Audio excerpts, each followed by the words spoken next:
So, can you tell me a bit about your brewing career and how you got into it? So I think in one of my videos, I do explain a bit there. My wife and I, we were in Cape Town on our anniversary. So I tried one of these craft beers. I didn't know what a craft beer was. And then I actually found out that it actually is called a craft beer. Sorry for the noise in the background. I'm actually at the brewery now, so there's a truck passing by. So yeah, then when I came back to Pretoria, I couldn't find the beer. But then I started reading about how to make your own beer at home, basically. As all my friends would know, if I like something, I can become quite obsessive about it.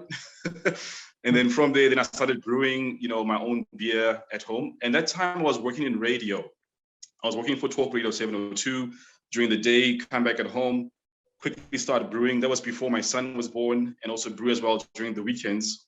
And obviously during braais and gatherings and stuff, I'll give the beer away, as bragging rights. And it was when a friend of mine said, this can be a legitimate business. And that's when I started there to start a business over there, basically. Then how the name Stimela Brewing came about. So I wanted to start a brand that speaks about, music, because I'm the son of a jazz musician. My dad used to play in a band called Shine way back then. I grew up to listening to a lot of jazz, like Miles Davis, John Coltrane, Hugh Masekela, and I think Stimela was just a very fitting name. It's a very authentically South African name. You become very nostalgic. You think of different types of, jazz musicians basically here in SA. So yeah, doing a lot of beer festivals, obviously. Then we started to scale up a bit as well and working with other bigger breweries. My goodness, this sound is distracting. Sorry about that. No worries. Yeah. Then yeah, as well. So my career took off over there basically. So I took the leap, I think in 2016 when I went full-time, when I left radio to go full-time as a brewer and get into the business itself. And I started, consulting and brewing for different breweries. The most recent one now I consulted for was called Tsikwe Brewery. It's in Tanzania in East Africa. Very cool brewery, that side. And one other thing I used to like doing when I left, during my off days, I would go to different, villages and try different types of, beers, in the villages and how do they actually make that. And maybe let's find a way how we can actually modernize it and do a little, African origins range, like a creative, something with a bit of more creative flair, African story, basically. Just to tell you about two different beer styles that side. One of them is called Dadi. Dadi is made by the Chaga tribe. They live on the slopes of Kilimanjaro. How they make it with millet, with sorghum, sometimes with millet only, with sorghum and pap. Well, they call it ugali, that side. We call it pap here in SA, and some bananas. And beer, that side, well, just across, every culture, basically. Beer is not a very pretentious drink, if I can put it that way. It's a non-pretentious drink. It can be easily accessible by a number of people, as compared to like wine. Wine can be very intimidating, like, ooh, I can pick up a bouquet of whatever. Well, mostly beer drinkers are just like, I actually just want to have a beer and just chill and hang out with my friends, basically. So yeah. I feel like I'm rambling a bit, but yeah. No, but it's good to hear your story behind it. And so this film is really about the craft and the passion and the stuff that goes into making a very nice beer. Can you tell me a bit of how you see this? What is the beauty of making beer, and what is it that touches you? Oh man, the beauty of making beer. There was this quote I heard a while ago, and they said every sip that you take of craft beer, or of beer basically, you can taste the full intent, the history, and the purpose of the people who made it and push it towards you, basically. And for me, it speaks a lot about that. There's a lot of artistry that goes into towards beer. If you have good ingredients and you have a creative brewer, basically, you always will tend to create a good product. If I can put it in that way, basically, yeah. Nice. And yeah. what is it that you like most about it? About beer. No, about making just it. maybe about making it. Oh, dude, like, so I love the chemistry behind it, you know. So some of my friends don't even know this about me. I actually like to draw and, you know, sketch a bit as well. So very much like how an artist, you know, uses their paintbrushes, like how an artist would create or scale and write a different type of song. You know, with a brewer, you have a wide variety of different types of malts, a wide variety of different types of hops and different types of yeast as well. And there is just literally a wide range of beers that you can create basically as well.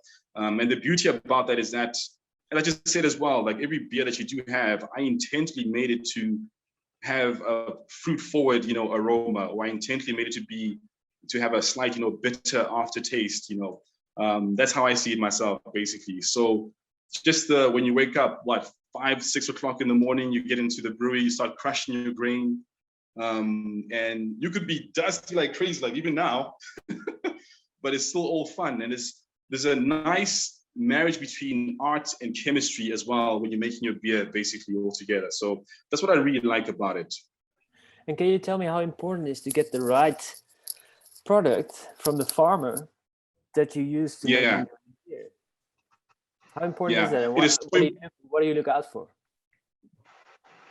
Oh, there's a number of things that you look out for as well. And it's very important to work together with the farmers and also the distributors as well of the ingredients. The farmer play a huge role, basically. Like, you know, what type of soil do they plant the barley in?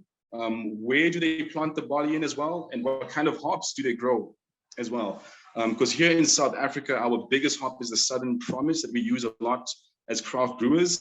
There's also other different hops that we do use as well, but Southern Promise is the favorite one that we like using. And also, like, hops are quite, you know, geographically specific. So farmers would know that as well. So it's very important that we work very well with farmers and the different types of farmers, anything from, you know, the moisture content of the malts that we're getting from them, and the type of strain and the cultivar as well, because that also ultimately does affect the flavor profile and the taste as well, you know, of the beer. Very much so like how a painter would, you know, select different types of brands of, you know, pastel or paints as well. It does also like come across in like how they actually really make their painting. So yeah. Nice. That's pretty cool to hear, man. Yeah. Where are you from? Where did you grow up? How old are you? Yeah. Bit of background. So I was good about yourself. Yeah. Yeah, a bit of background. I was born in Soweto in Meadowlands. My mom and dad, they moved to Mafikeng. So I grew up mostly in Mafikeng. And then afterwards, I came to study here in Pretoria at Tux. Did a bit of engineering, industrial engineering to be specific. But to be honest, I had a huge passion for radio and media and the arts. And that's how I got to find myself in radio. And it's so weird that I find myself, you know, something that's very scientific and also artistic as well, such as, you know, craft beer itself. And that was when I took that trip to Cape Town and tried some beer that side over there. I am 36 years old. I am married. We have 2 kids. Yeah, a boy and a girl. Nice, cool. That's nice. Yeah. And this is obviously a film for Stella. Would you be okay with being the brewer for the Stella brand? I mean, you have your own like crafts. I would love that. I would love that. Yeah, it's actually one of my favorite brands. It's actually one of my favorite lagers.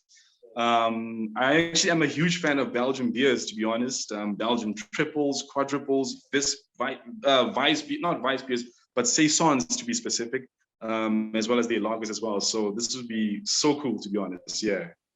Okay, that's amazing. That's good to hear.